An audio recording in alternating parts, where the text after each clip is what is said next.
Media recognition from Bloomberg, Reuters, recycling trade publications. Patented process for 100% recovery of critical metals, including cobalt, lithium, nickel, manganese, aluminum. American Manganese is focused on recycling lithium-ion batteries for electric vehicles. American Manganese trades on the TSX Venture, AMY, the US, AMYZF, and Frankfurt 2AM. For more information, visit AmericanManganeseInc.com or phone me, Larry Ray, at 778-574-4444. You're listening to HowStreet.com radio, available online at TalkDigitalNetwork.com. Welcome to HowStreet.com radio, the online source for market opinions. Here is Jim Goddard. My guest is Rick Ackerman, editor of the newsletter Rick's Picks, his website, rickackerman.com. Welcome back to the show, Rick. Always a delight, Jim. Thanks for having me on. Bloomberg says that President Trump wants lower U.S. dollar value before the election. What's behind that? Well, politics. Trump does want to get reelected, and this idea of pushing your currency down just to help your multinationals and lower your trade deficit, it sounds good on paper, but George Malone had a nice piece in the Wall Street Journal yesterday that made the very elemental point that when you reduce your currency, you may affect the trade deficit, but you're raising the cost of inputs into whatever you're making to sell everybody else.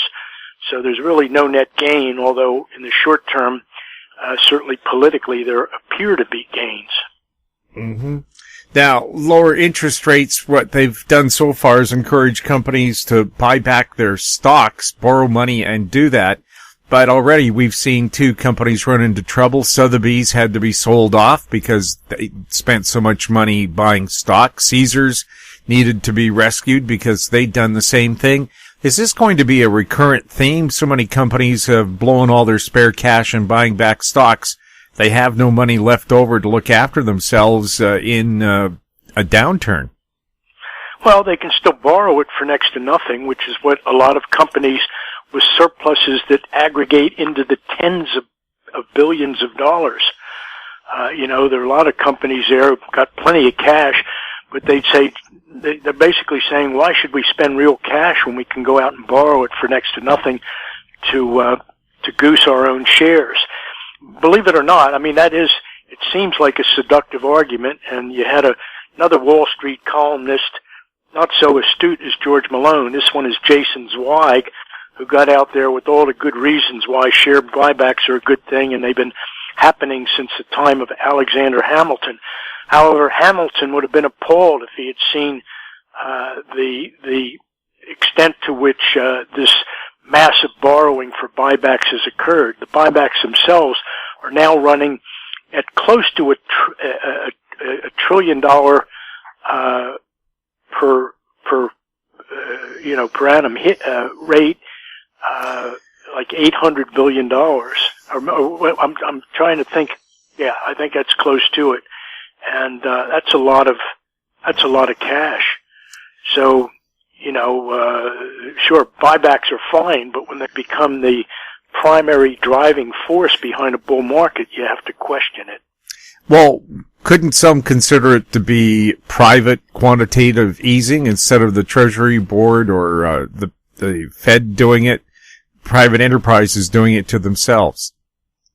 Well, I think quantitative easing has its own particular definitions. It's mainly the central bank piling up assets on its books, sucking up a lot of treasury debt. But it's certainly a form of it's a variation more on the perpetual motion machine, but I guess also you could say a Ponzi, because if companies are buying back their shares with their spare cash, what they're saying very clearly is they can't think of anything better to do with it, meaning there's not a lot of incentive for research and development or capital investment. So when that happens on a massive scale, when you're investing huge sums of money in your own stock to essentially to keep the price earnings multiple higher, you're certainly not paving the way to a brighter tomorrow.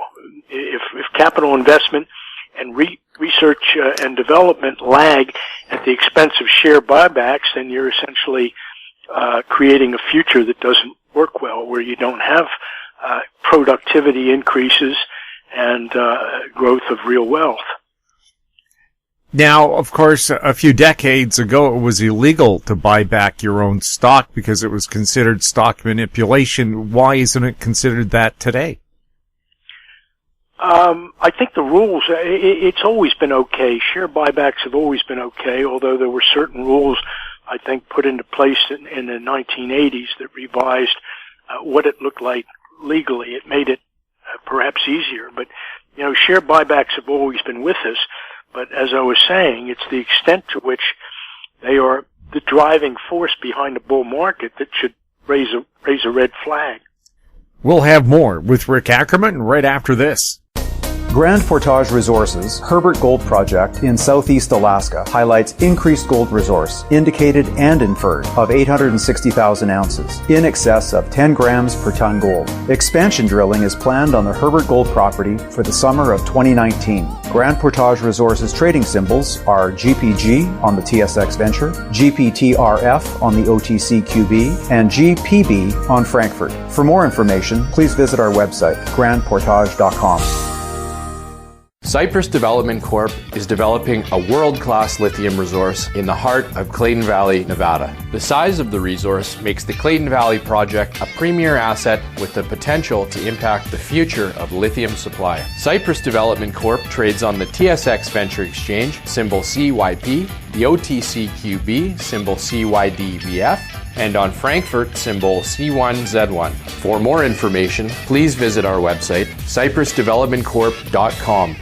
Welcome back. We're speaking with Rick Ackerman. Rick, the S&P 500 topped 3,000 points for the first time. What is that telling us? Telling us to be very afraid. I have a higher target on the S&P myself. I've been for months looking for at least 3095, and it was a question of close my eyes, hold my nose, and just let it happen. I can think of a lot of reasons why the S&Ps would be better down around 400 to 600, and I think that's where it'll eventually go. But in any case, I've got a 3095 target based on purely technical considerations. I just look at the charts, and that's what they say. So we're in my business, in the guru business, there's nobody out there with a really aggressive call at this point. We're at new record highs, and there's so many, let's say, warning signals, especially the slowdown that's happening in China and precipitously in Europe. They're already at negative interest rates, and whatever they're trying to stimulate, it ain't working.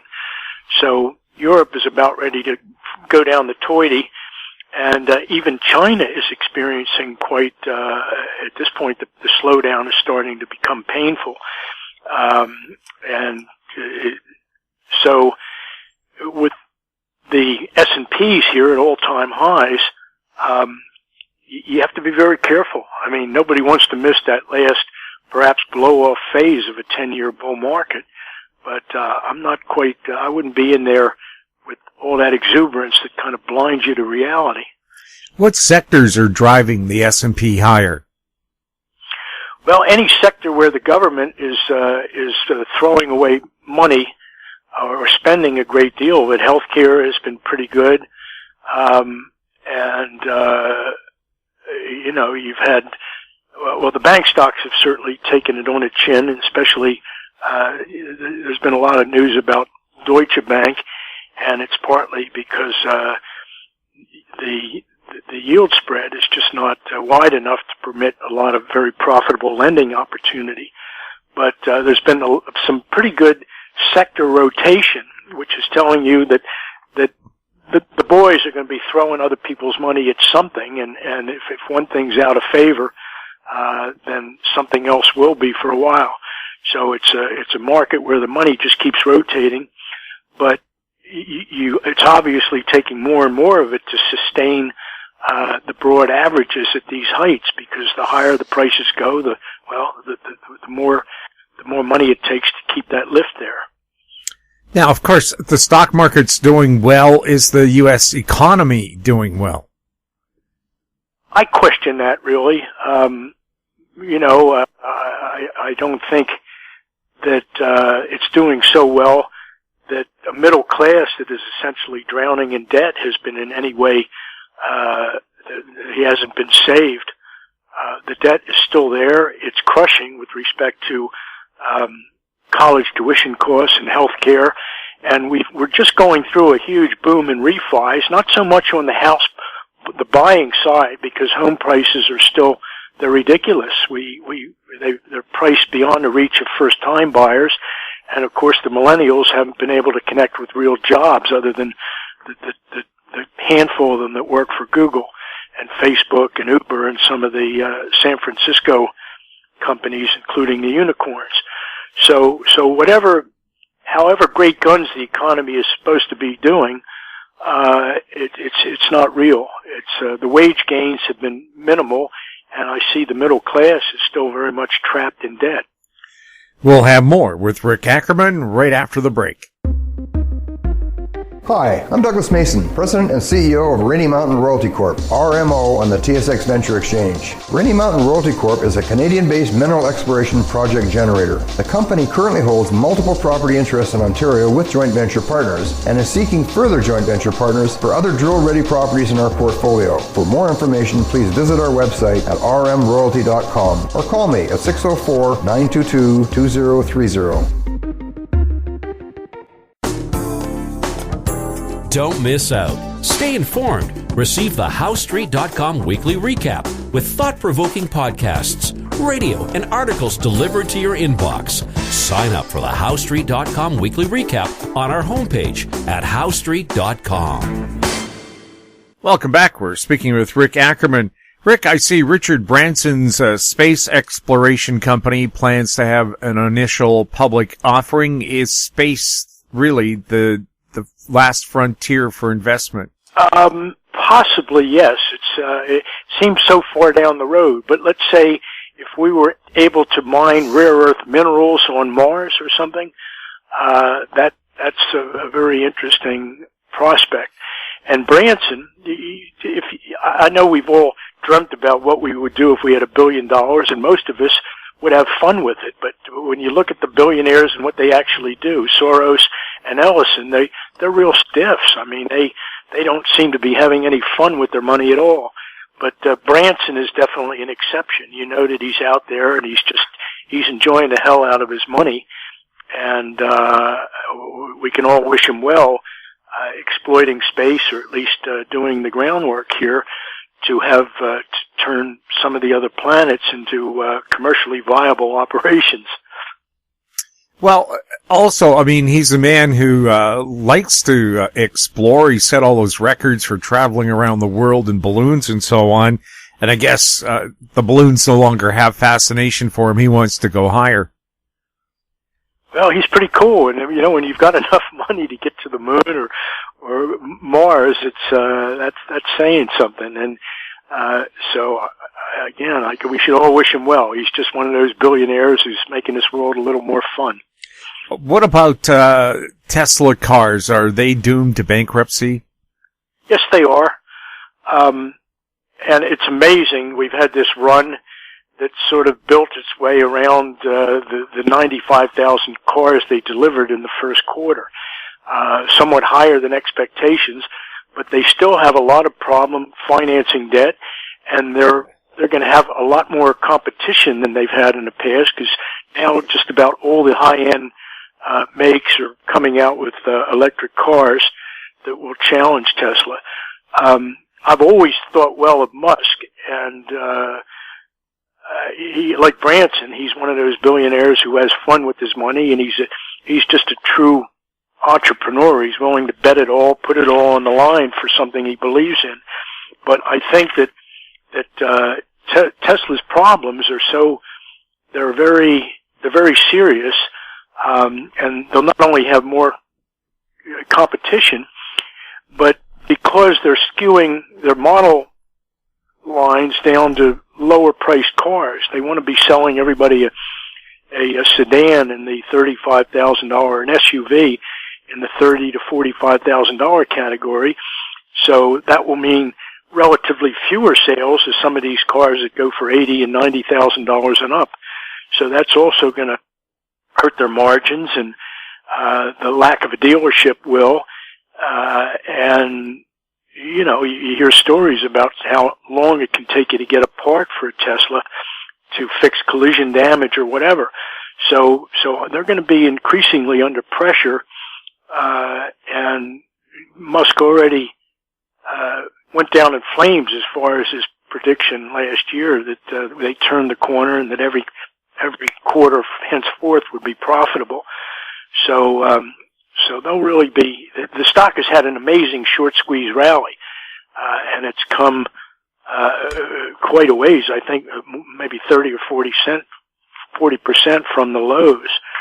So it's had a good short squeeze opportunity to give it some breathing room, but I think that it won't be long before reality dawns once again on Tesla investors. Is there any chance it could be sold to a current car company? Yeah, I think he's built a pretty good operation there. It's not like some Travis Kalanick, smoke and mirrors, company in the cloud. This is a real company that makes a real product, something, beautiful and quick. And it's just a great product. So I think that, yes, Tesla could be acquired. Rick, anything else we should be keeping an eye on right now? Well, I still like things that look terrible right now. Long-term bonds, 10-year note, 30 years. And I'll remind your listeners again that relatively small decreases in interest rates have over the near term, short-term rates have a lot of impact well out the yield curve. So if you get rates coming down just a little bit, you can get capital gains in something that is well out the yield curve of 25% or more per year. So I see the 10-year note continuing to fall, also the 30-year. So I think there's really good potential there for capital gains, never mind the yields. And I still see corresponding strength in the dollar. And at some point, you're going to get the turbocharger effect for these fixed income instruments, simply because the whole world's going to give up on investing in anything in Europe and quite a bit of what they might invest in Asia. So the U.S. dollar and U.S. Treasury paper are going to be a good place to be. Rick, thank you so much for chatting with us. Always a pleasure, Jim. My guest has been Rick Ackerman, editor of the newsletter Rick's Picks. His website, rickackerman.com. If you have any questions for Rick or any of our other guests, you can send them to info@howstreet.com. Our YouTube channel is at How Street. Find us on YouTube on Talk Digital Network. I'm Jim Goddard. Thanks for listening. Comments made on HowStreet.com radio are an expression of opinion only and should not be construed in any matter whatsoever as recommendations to buy or sell any financial instrument at any time. Available online at TalkDigitalNetwork.com. HowStreet.com radio is a production of How Street Media Incorporated.